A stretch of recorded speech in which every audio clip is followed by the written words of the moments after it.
जय श्री राम दोस्तों, कैसे हैं आप लोग। आशा करती हूँ आप लोग बहुत स्वस्थ होंगे, खुश होंगे अपने परिवार वालों के साथ। नया साल शुरू हो गया है 2025। आप सभी को मेरी तरफ से बहुत बहुत शुभकामनाएं। आज हम बात करेंगे राजा रघुनाथ का भगवत प्रेम और श्री मदन मोहन जी की स्थापना। वीर हम्बीर की मृत्यु के बाद उनके पुत्र रघुनाथ वहाँ के राजा हुए।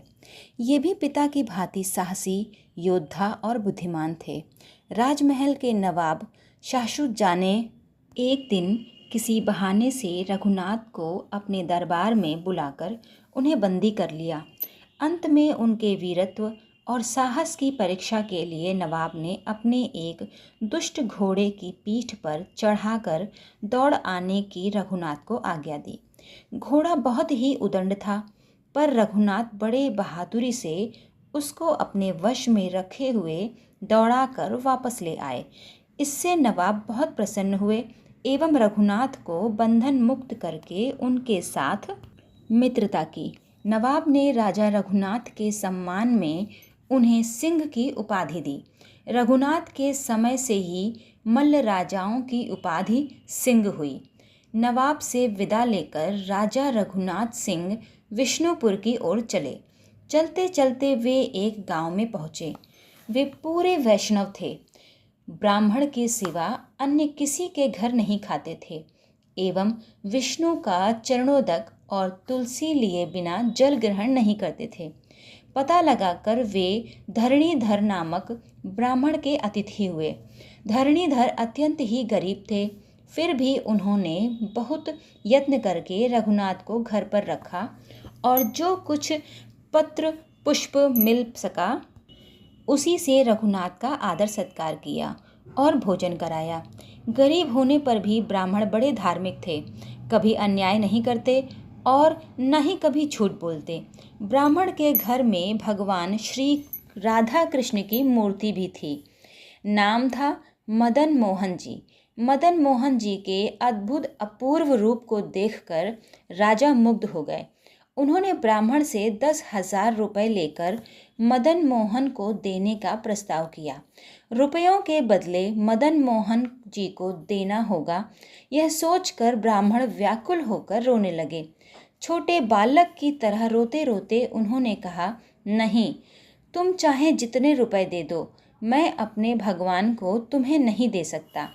रात्रि में मंदिर में सोते हुए रघुनाथ को भगवान का स्वप्नादेश हुआ और तदनुसार उन्होंने चुपचाप मदन मोहन जी को अपनी गोद में उठा लिया और उन्हें चद्दर से ढककर वे घर से निकल पड़े।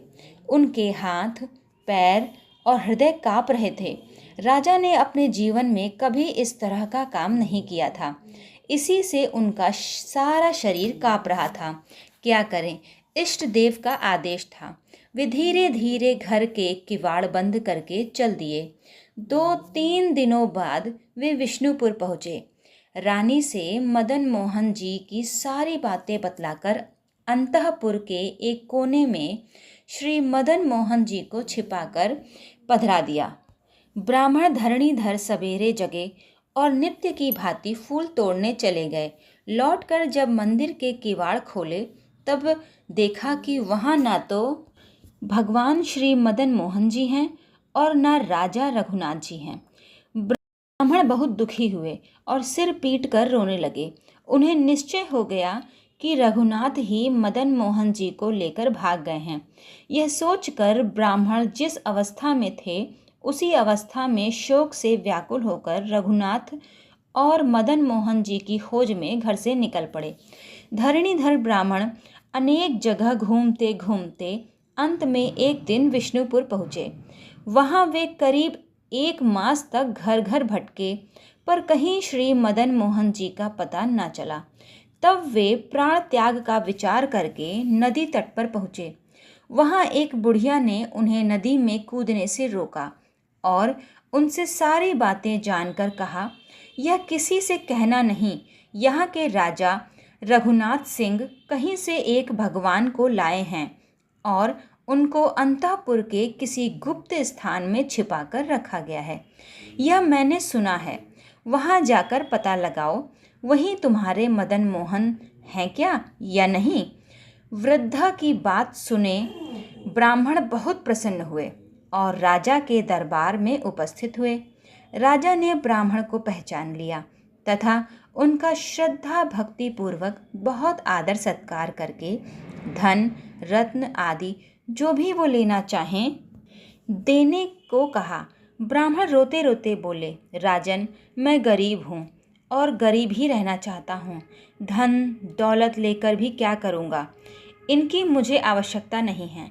आप मेरे भगवान मदन मोहन को ले आएं, उनको मुझे लौटा दीजिए। मैं आपके पैर पड़ता हूँ। मैं भगवान को अपनी आँखों से देखना चाहता हूँ। कृपया एक बार मुझे मेरे भगवान को दिखला दीजिए। राजा बड़ी चिंता में पड़े। उन्होंने कोई उपाय न देखकर ब्राह्मण से कहा, आप दया करके यहाँ कुछ दिन विराजिए। आज से 3 दिन बाद मैं आपको मदन मोहन जी के दर्शन करा दूंगा। ब्राह्मण को राजा के वचनों पर बड़ा आनंद हुआ। उन्होंने दोनों हाथ उठाकर राजा को आशीर्वाद दिया।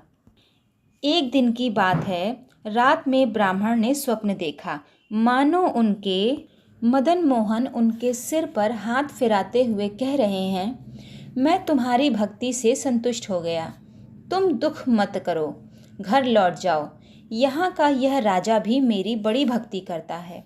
मेरे लिए यह सब राजपाट भूल गया है। इसकी भक्ति से मैं बंध गया हूँ, इसलिए मैं अब यहीं रहूँगा। पर तुम्हारे यहाँ मैं प्रतिदिन जाऊँगा और प्रतिदिन ही तुम मुझे देखोगे। मैं सिंहासन पर प्रतिदिन इमली के फूल के कांटे रख आऊँगा। उनको देखकर तुम समझ जाओगे कि मैं रोज़ ही आता हूँ। सवेरा होते ही ब्राह्मण को बुलाने राजा स्वयं गए और ब्राह्मण से विनयपूर्वक बोले, ब्राह्मण, आप मेरा कोई अपराध ना माने, मेरे साथ पधारें। मैं आपको मदन मोहन जी के दर्शन करा देता हूँ। इसके बाद आप जैसा ठीक समझें वैसा करें। राजा की बात सुनकर धरणीधर के आनंद की सीमा न रही। वे राजा रघुनाथ सिंह के पीछे पीछे चलने लगे।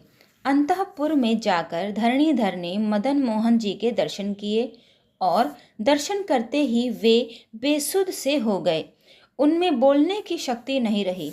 नेत्रों से जलधारा प्रवाहित होने लगी, जिससे उनका सारा वक्ष स्थल भीग गया। वे एकटक भगवान की ओर देखते रहे। भगवान मदन मोहन जी का विग्रह बड़ा ही चित्त आकर्षक और सर्वविध सुसज्जित था। राजा रघुनाथ सिंह मदन मोहन जी को विष्णुपुर में लाने के बाद सब काम छोड़कर भगवान के पास ही रहते और उन्हें बहुमूल्य पदार्थों से विविध भांति से सजाते रहते थे। ब्राह्मण धरणीधर आश्चर्यचकित होकर भगवान के विग्रह का दर्शन करते रहे। उनकी आँखों की पलकें नहीं पड़ती थीं। फिर बहुत देर तक उन्होंने भक्ति भावपूर्वक प्रणाम और स्तवन किया। राजा ने ब्राह्मण से बहुत प्रार्थना की, पैर पकड़े, हाथ जोड़कर अनुरोध किया कि आप विष्णुपुर में रहिए। उन्होंने ज़मीन देनी चाही, घर बनवा देना चाहा, यहाँ तक कि मदन मोहन भगवान की पूजा अर्चना का भार देना चाहा। परंतु ब्राह्मण किसी तरह भी विष्णुपुर रहने के लिए राजी नहीं हुए। हाथ जोड़कर बार बार भगवान को प्रणाम किया और स्वप्नदेश को याद करके भगवान को विष्णुपुर में ही छोड़कर भगवान की ओर देखते देखते वे चले आए। एक बार रथ यात्रा महोत्सव के समय सैकड़ों हाथी और घोड़े जोड़ने तथा श्रद्धा भक्ति पूर्वक प्रार्थना करने पर भी श्री मदन मोहन जी का रथ नहीं चला। कारण यह था कि एक बुढ़िया वीर सिंहपुर से रथ यात्रा के दर्शनार्थ आ रही थी। वह थक कर रास्ते में गिर पड़ी। उसको दर्शन दिए बिना रथ आगे नहीं बढ़ता। आखिर उसे पालकी में बैठाकर लाया गया, तब रथ चला। ये चरण यहीं समाप्त होता है। आपको सुनकर कैसा लगा मुझे कमेंट करके ज़रूर बताइएगा। तब तक के लिए जय श्री राम।